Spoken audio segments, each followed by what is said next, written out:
Welcome back, my dear listeners. I hope you are having a fantastic day. Today's story is officially for my 350 subscriber special. That's right, we hit 350 a little bit ago, and we shot past that, which is awesome. Next special comes up at 500, so that'll be good. But today, we're going to do a very fantastic story by Lovecraft, H.P. Lovecraft. One that isn't mentioned nearly as much as some of his other works. And with obvious reason. You know, things like Call of Cthulhu, those are obviously classics. Those are obviously very well-known stories because of how good they are. That said, H.P. Lovecraft is a fantastic author regardless of which story it is. So, today we are going to be reading The Hound by H.P. Lovecraft. If you like this, make sure you hit the thumbs up button. If you want to hear the next special, which will probably be a post story at this point, go ahead and hit that subscribe button. Get me up to 500. Once we hit that, we'll do another one of these. Probably a lot quicker than I did this one, to be honest with you. That all said, I hope you guys are ready, because today's story is The Hound by H.P. Lovecraft. Enjoy. In my tortured ears there sounds unceasingly a nightmare whirring and flapping, and a faint, distant baying as of some gigantic hound. It is not dream, it is not, I fear, even madness. For too much has already happened to give me these merciful doubts. St. John is a mangled corpse. I alone know why, and such is my knowledge that I am about to blow my brains out, for fear I shall be mangled in the same way. Down unlit and illimitable corridors of eldritch fantasy sweeps the black, shapeless nemesis that drives me to self-annihilation. May heaven forgive the folly and morbidity which led us both to so monstrous a fate.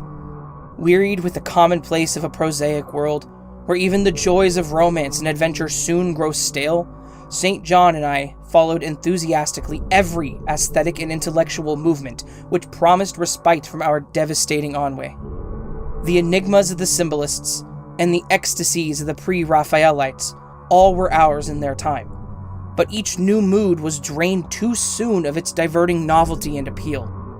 Only the somber philosophy of the decadence could hold us, and this we found potent only by increasing gradually the depth and diabolism of our penetrations. Baudelaire and Huysman were soon exhausted of thrills, till finally there remained for us only the most direct stimuli of unnatural personal experience and adventures. It was this frightful emotional need which led us eventually to that detestable course which even in my present fear I mention with shame and timidity. That hideous extremity of human outrage, the abhorred practice of grave robbing. I cannot reveal the details of our shocking expeditions, or catalog even partly the worst of the trophies adorning the nameless museum we prepared in the great stone house where we jointly dwelt, alone and servantsless.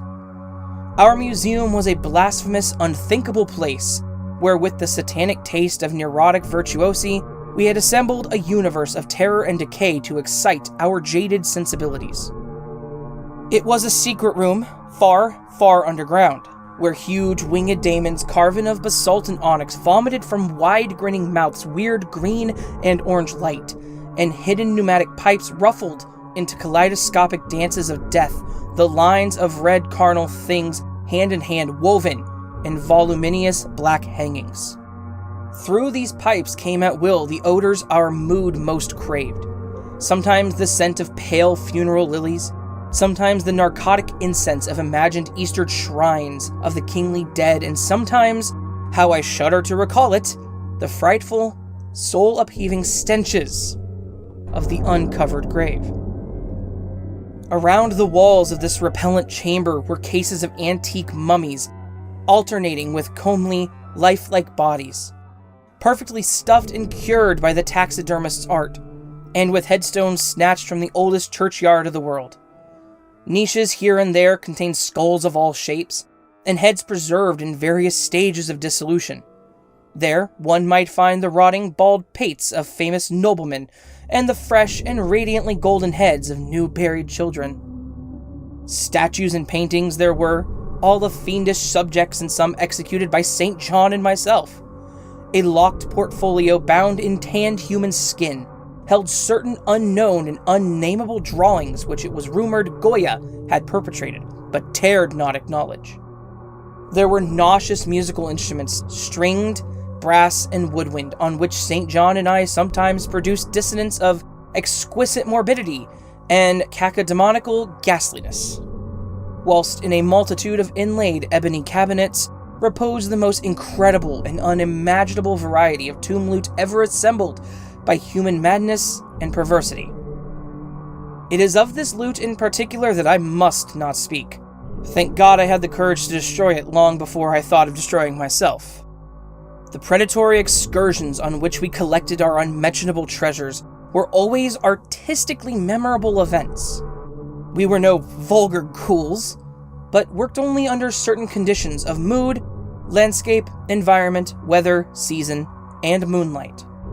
These pastimes were to us the most exquisite form of aesthetic expression, and we gave their details a fastidious technical care. An inappropriate hour, a jarring lighting effect, or a clumsy manipulation of the damp sod would almost totally destroy for us that ecstatic titillation which followed the exhumation of some ominous, grinning secret of the earth. Our quest for novel scenes and piquant conditions was feverish and insatiate. St. John was always the leader, and he it was who led the way at last to that accursed spot which brought us our hideous and inevitable doom. By what malign fatality were we lured to that terrible Holland churchyard? I think it was the dark rumor and legendry, the tales of one buried for 5 centuries, who had himself been a ghoul in his time and had stolen a potent thing from a mighty sepulchre.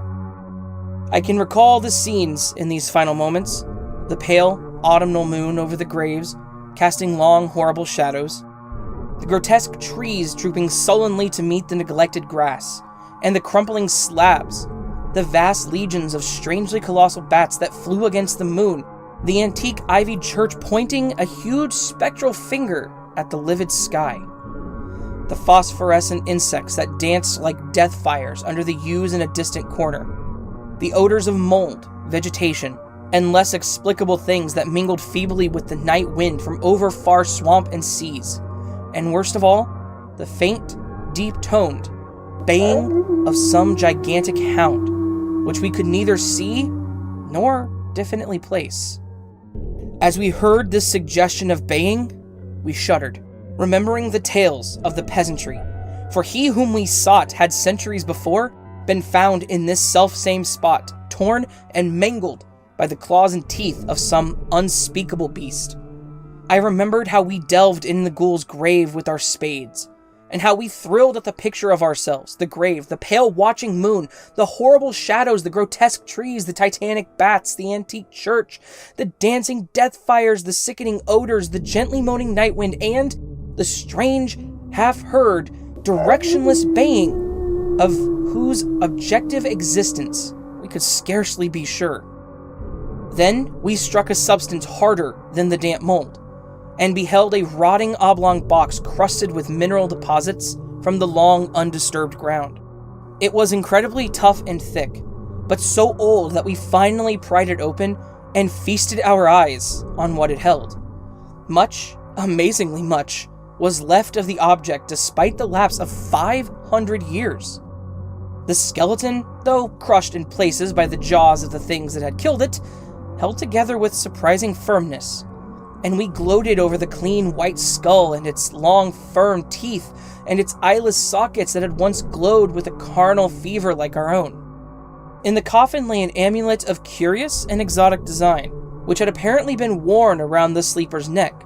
It was the oddly conventionalized figure of a crouching winged hound, or sphinx with a semi-canine face, and was exquisitely carved in antique oriental fashion from a small piece of green jade. The expression on its features was repellent in the extreme, savoring at once of death, bestiality, and malevolence. Around the base was an inscription in characters which neither St. John nor I could identify, and at the bottom, like a marker seal, was graven a grotesque and formidable skull. Immediately upon beholding this amulet, we knew that we must possess it. That this treasure alone was our logical pelf from the centuried grave. Even had its outlines had been unfamiliar, we would have desired it.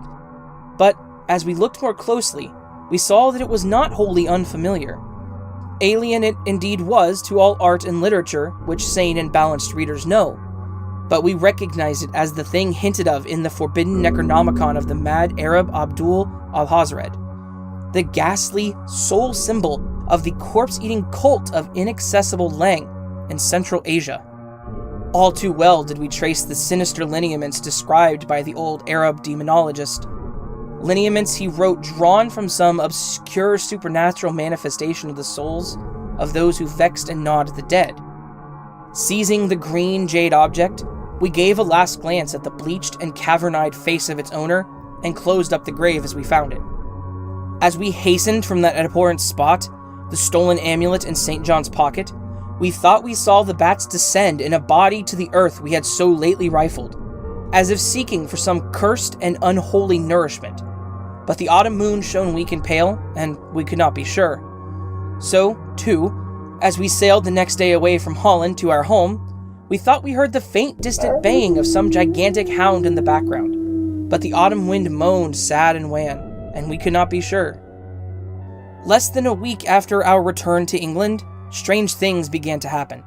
We lived as recluses, devoid of friends, alone, and without servants, in a few rooms of an ancient manor house on a bleak and unfrequented moor, so that our doors were seldom disturbed by the knock of visitors.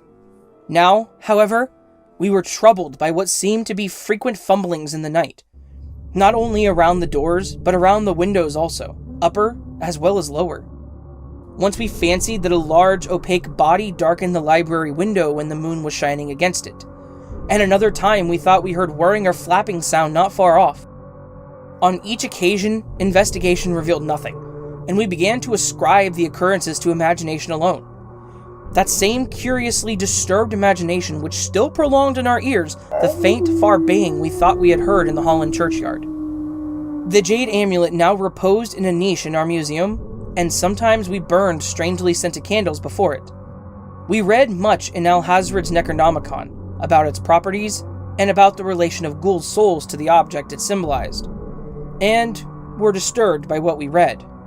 Then, terror came. On the night of September 24, 19, I heard a knock at my chamber door.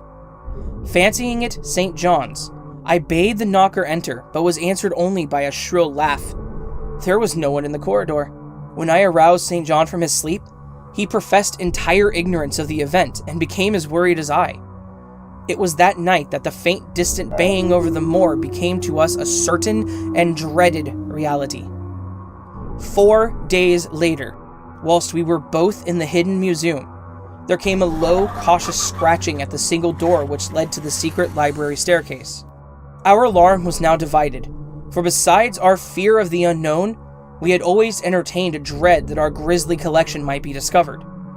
Extinguishing all lights, we proceeded to the door and threw it suddenly open, whereupon we felt an unaccountable rush of air and heard as if receding far away a queer combination of rustling, tittering, and articulate chatter.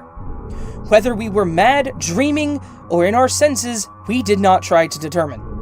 We only realized with the blackest of apprehensions that the apparently disembodied chatter was beyond a doubt in the Dutch language. After that, we lived in growing horror and fascination. Mostly we held to the theory that we were jointly going mad from our life of unnatural excitements, but sometimes it pleased us more to dramatize ourselves as the victims of some creeping and appalling doom. Bizarre manifestations were now too frequent to count. Our lonely house was seemingly alive with the presence of some malign being whose nature we could not guess, and every night the demonic baying rolled over the windswept moor, always louder and louder. On October 29, we found in the soft earth underneath the library window a series of footprints utterly impossible to describe. They were as baffling as the hordes of great bats which haunted the old manor house in unprecedented and increasing numbers.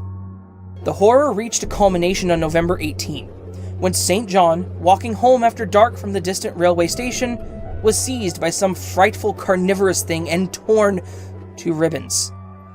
His screams had reached the house, and I had hastened to the terrible scene in time to hear the whir of wings and see a vague, black, cloudy thing silhouetted against the rising moon. My friend was dying when I spoke to him, and he could not answer coherently. All he could do was to whisper, "The amulet. That damned thing." Then he collapsed, an inert mass of mangled flesh. I buried him the next midnight in one of our neglected gardens, and mumbled over his body one of the devilish rituals he had loved in life. And as I pronounced the last demonic sentence, I heard afar on the moor the faint baying of some gigantic hound. The moon was up, but I dared not look at it. And when I saw on the dim-lit moor a wide nebulous shadow sweeping from mound to mound, I shut my eyes and threw myself face down upon the ground. When I arose, trembling, I know not how much later, I staggered into the house and made shocking obeisance before the enshrined amulet of the green jade. Being now afraid to live alone in the ancient house on the moor, I departed on the following day for London, taking with me the amulet, after destroying by fire and burial the rest of the impious collection in the museum. But after 3 nights, I heard the baying again, and before a week was over, I felt strange eyes upon me whenever it was dark. One evening as I strolled on Victoria Embankment for some needed air, I saw a black shape obscure one of the reflections of the lamps in the water. A wind stronger than the night wind rushed by, and I knew that what had befallen St. John must soon befall me. The next day, I carefully wrapped the green jade amulet and sailed for Holland. What mercy I might gain by returning the thing to its silent, sleeping owner I knew not, but I felt that I must at least try any step conceivably logical. What the hound was and why it pursued me were questions still vague, but I had first heard the baying in that ancient churchyard, and every subsequent event, including St. John's dying whispers, had served to connect the curse with the stealing of this amulet. Accordingly, I sank into the nethermost abysses of despair when, at an inn in Rotterdam, I discovered that thieves had despoiled me of this sole means of salvation. The baying was loud that evening, and in the morning I read of the nameless deed in the vilest quarter of the city. The rabble were in terror, for upon an evil tenement had fallen a red death beyond the foulest previous crime of the neighborhood. In a squalid thieves' den, an entire family had been torn to shreds by an unknown thing which left no trace, and those around had heard all night above the usual clamor of drunken voices a faint, deep, insistent note as of a gigantic hound. So at last, I stood again in that unwholesome churchyard where a pale winter moon cast hideous shadows, and leafless trees dropped sullenly to meet the withered, frosty grass, and cracking slabs, and the ivied church pointing a jeering finger at the unfriendly sky, and the night wind howled maniacally from over-frozen swamps and frigid seas. The baying was very faint now, and it ceased altogether as I approached the ancient grave I had once violated, and frightened away an abnormally large horde of bats, which had been hovering curiously around it. I know not why I went thither, unless to pray, or gibber out insane pleas and apologize to the calm white thing that lay within. But whatever my reason, I attacked the half-frozen sod with a desperation partly mine and partly that of a dominating will outside of myself.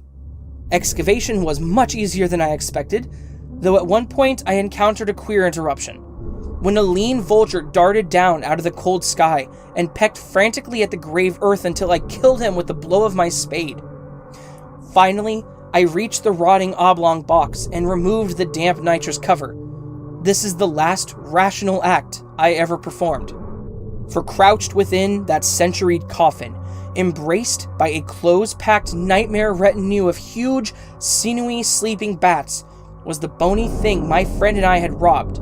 Not clean and placid as we had seen it then, but covered with caked blood and shreds of alien flesh and hair, and leering sentiently at me with phosphorescent sockets and sharp and sanguined fangs, yawning twistedly in mockery of my inevitable doom. And when it gave from those grinning jaws a deep, sardonic bay as of some gigantic hound, and I saw that it held in its gory, filthy claws the lost and fateful amulet of green jade, I merely screamed and ran away idiotically, my screams soon dissolving into peals of hysterical laughter.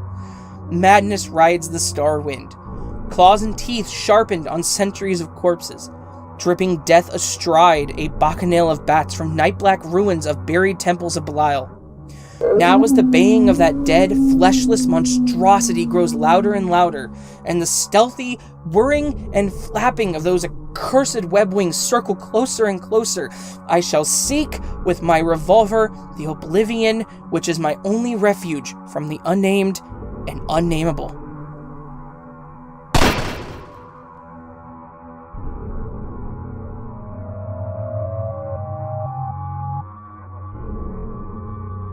So I hope that you all enjoyed that, my lovely listeners. I love Lovecraft's writing. That was a weird way to say that. I really enjoy Lovecraft's writing. The man was an absolute genius, and everything he wrote was just so beautifully written, and written in such a way that anyone could enjoy it that really liked horror. He really knew how to tie in that, like, psychological terror side of it. So, thank you to all of my subscribers, all 350 plus of you. I love each and every one of you, honestly. If you ever want to comment on my videos and let me know how you're doing, or let me know what you think of my stuff, please do. If you're new to the channel and you just listened to that all the way through and you're hearing this outro, please hit that subscribe button. You were willing to listen to that video the whole way through, that story the whole way through. Please, I do stuff like this a lot. I read a lot of modern horror stories.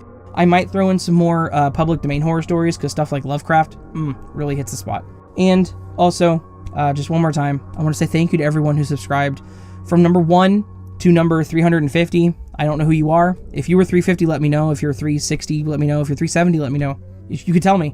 That would be a great comment in one of these videos. Like, hey, I was 376. And I will say thank you, subscriber 376. Honestly. I love you guys. This is something I want to do long term. Maybe sometime full time. That'd be great. But, you know, we'll see. Thank you again to everybody. I love you all. I'll see you all in the next video. But until then, my dear friends, sleep well.